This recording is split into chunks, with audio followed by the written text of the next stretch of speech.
안녕하세요. 성부와 성자와 성령의 이름으로 말씀을 전합니다. 네, 오늘은 사도행전을 잠깐 쉬고요. 요한복음 17장 말씀을 가지고 말씀을 잠깐 전하겠습니다.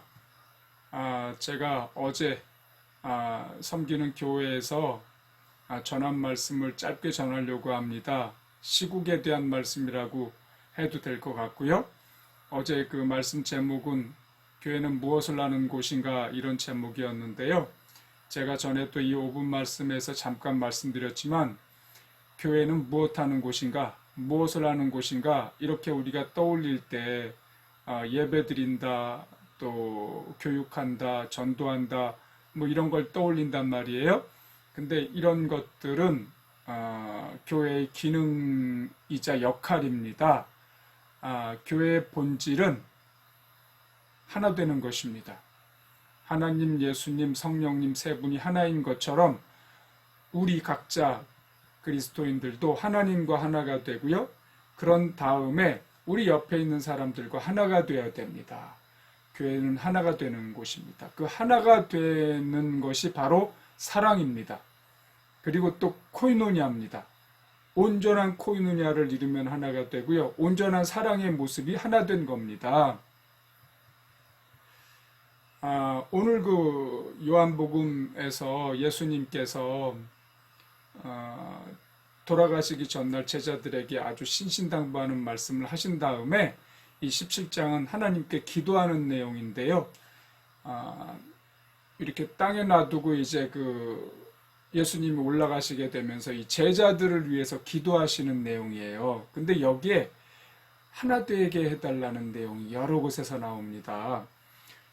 11절에 보면 아버지와 내가 하나인 것처럼 그들도 하나가 되게 하소서, 이 제자들이 하나 되게 해달라는 기도고요. 또 21절에 보면 아버지께서 내 안에 계시고 내가 아버지 안에 있는 것 같이 그들도 하나가 되어 우리 안에 있게 하소서. 그래서 아버지께서 나를 보내신 것을 세상이 믿게 하소서. 네, 예수님 당신이 하나님과 하나인 것처럼 여기 이 사람들, 제자들도 하나가 되게 해달라. 하나가 되면 아버지께서 예수님을 보내신 것을, 구세주로 보내신 것을 세상 사람들이 알겠다는 얘기입니다. 다시 말씀드리면 우리가 예수님을 머리로 하나가 되면 세상 사람들이 그 모습을 보고 야, 아니 어떻게 저렇게 하나가 될 수 있지? 과연 저 사람들이 믿는 예수님은 구세주시구나, 이렇게 인정한다는 말인 거예요. 또 22절에도 아버지와 내가 하나인 것처럼 그들도 하나가 되게 하기 위해서입니다. 우리 믿는 사람들에 대한 말씀, 하나가 되게 해달라고. 또 23절에도 그들이 완전히 하나가 되게 하셔서 아버지께서 나를 보내신 것과 또 나를 사랑하신 것처럼 아버지께서 그들도 사랑하신 것을 세상이 알게 하소서. 아까 21절에 그 말씀을 좀 더 발전시킨 말씀입니다. 여러분, 제가 이 말씀을 드리면서 전광훈 목사님에 대해서 한 말씀을 드리려고 합니다. 지금 사랑제일교회에 확진자들이 많이 나왔잖아요. 그리고 이 전광훈 목사 이분이 한국교회에 지금 뭐라고 그럴까요? 일반 분들로부터 큰 그 이 비난을 듣게 만드는 요인이 되고 있습니다. 저는 이것을 하나 되는 관점에서 말씀을 드리고 싶어요. 그분이 하는 정치 행위에 대해서는 우리 헌법에 결사의 자유가 있고 집회의 자유가 있으니까, 시위의 자유가 있으니까 누구든지 집회, 결사, 시위를 할 수 있습니다. 그래서 우리 같은 목사도 얼마든지 할 수가 있죠. 그래서 그것은 제가 인정합니다.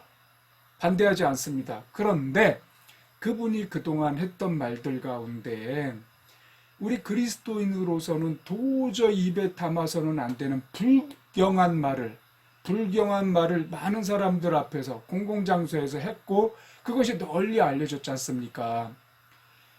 이런 건 도저히 있을 수가 없는 일이고요. 그 다음에 거기에 또 이 교회에서나 사람들 공공장소에서 너무 험하고 거친 말들을, 우리 그리스도인들이 그런 말을 써서는 안 되는데 우리 안에 성령이 있는 사람들 아닙니까?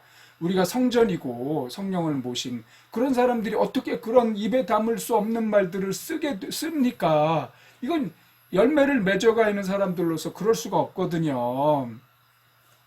그래서 이런 점들을 보고 한국교회가 먼저는 그 사랑제일교회에서 치리를 해야 됩니다. 먼저 권면을 하고 권면을 받아들이지 않으면 치리를 해야 됩니다.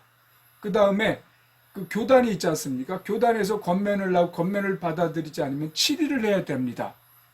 그런데 그 교회와 교단에서 그럴 생각이 전혀 없는 것 같아요. 그렇다면 한국교회 대표가 되는 대표 권위를 가진 곳에서 권면을 하고 권면을 안 받아들이면 치리를 해야 되는데 우리 한국교회 그럴 만한 권위를 가진 대표기관이 없어요. 왜 그렇게 됐습니까? 우리가 서로 간에 교단과 교파들이 자신의 습관, 전통, 신학, 경험 뭐 이런 거 가지고 서로 우리가 옳다 내가 옳다 이렇게 싸우면서 갈라지고 나니까 하나가 되지 못하는 겁니다. 하나가 되지 못한 거예요. 그리스도의 몸을 찢다 보니까 우리의 권위도 잃어버린 거예요. 그래서 치리를 할 수가 없게 됐어요. 이거는 우리 같은 목사들이 지은 죄입니다. 우리가 하나 되지 못하게 해서 권위를 잃어버린 거예요. 자, 그럼 이분을 우리가 어떻게 해야 됩니까? 이분이 예수님을 믿는 그리스도인이라면이라는 전제하에서 그렇다면 우리와 형제입니다. 우리와 형제라면 그 형제가 저지르고 있는 죄의 결과, 나쁜 습속의 결과를 우리가 같이 질 수밖에 없습니다. 그것이 그리스도를 머리로 둔 한 몸이라는 것입니다. 그래서 일반 사람들이 우리 교회를 나를 비난하면 어떻게 그 교회에 다닌다는 사람들이 그렇게 쌍말을 하고 정부의 그런 말들을 듣질 않고 그렇게 집회를 해가지고 바이러스 감염이 돼가지고 한국에 큰 문제를 일으키냐 뭐 이런 식으로 비난을 하면 그렇습니다. 우리가 잘못했습니다. 죄송합니다. 이렇게 받아들이고 용서를 구해야 됩니다. 그것이 한 몸을 이루는 것입니다. 교회의 한 몸을 이루는 것입니다. 여러분, 그것이 우리가 해야 될 일입니다. 기도하겠습니다. 하나님 아버지, 우리를 불쌍히 여겨주소서. 우리가 너무나 미성숙해서 교회가 한 몸을 이루지 못하므로 우리 형제가 큰 문제를 일으켜도 권면이나 치리를 할 수 없는 상태가 되었나이다. 주여 우리를 불쌍히 여기소서. 또한 그 형제로 인해서 많은 사람들이 이 나라의 고통을 당하게 됐는데 주님, 우리가 기도하고 그 비난들을 감수하겠나이다. 또한 주여 그를 불쌍히 여기시고 또 그 교회를 불쌍히 여기시고 새롭게 해주소서. 예수님의 이름으로 기도합니다. 아멘.